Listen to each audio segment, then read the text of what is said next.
Ciao Raga, musta naga? Alora, meron akong tatlong good news sa iyo. Sagutin natin yung tanong natin kahapon regarding doon sa reimborso para doon sa mga nagfinansyamento sa Kompas. Legit ga nga yan o hindi? Ang sagot Raga, legit yan.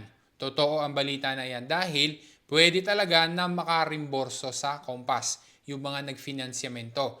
Hindi lang sa Milano yan, hindi lang sa Roma, kundi sa buong Italia pwede na mag-process, pwede na mag-request at kung entitled ay makakatanggap ng reimborso. Pangalawang good news, pwede na matulungan kita na makapagpa-verify kung ikaw ga ay entitled o hindi.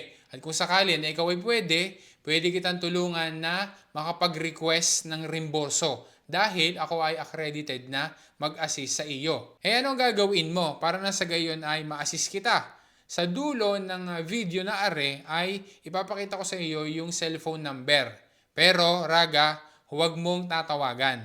Ang gagawin mo, mag-send ka ng message via WhatsApp. Ilagay mo doon sa iyong message yung iyong full name, yung iyong cellphone number, yung iyong actual na residensya din sa Italia at saka ang iyong email address. Ulitin lang natin Raga ha, huwag mong tatawagan dahil ako ang kokontak sa iyo para ibigay pa yung iba pa na mga detalye. Pangatlo na good news, kung ikaw ay magpapatulong sa akin, ikaw ay i-assist ko, wala kang babayaran. Kung sakali na ikaw ay nakapagpa-verify tapos ay nakita na hindi ka pala entitled sa reimborso, kahit na pinrasis ko yung request at verify natin ang iyong situation, wala ka pa ring babayaran. If ever naman na mayroon ka palang reimborso na matatanggap dahil sa ikaw ay inassist at tinulungan ka nung aking kumpanya na nire-represent at saka nung avokato, doon pala ang sila kukuha ng commission mula doon sa reimborso na matatanggap mo. Kapag ikaw ay nag-message doon sa WhatsApp, tapos ay tayo ay nagkausap, i-explain ko sa iyo Raga kung bakit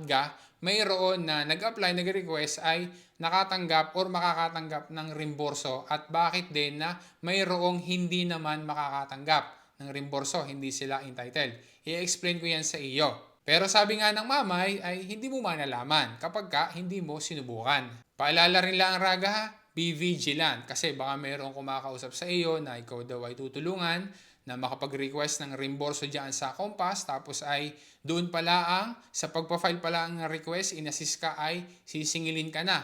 O kaya naman ay sasabihin sa iyo na bikinimen kapag ikaw ay naka-reimborso na. So magiging maingat Raga. O ari na Raga ha, yung cellphone number na kung saan ay dyan ka mag-send ng iyong message via WhatsApp.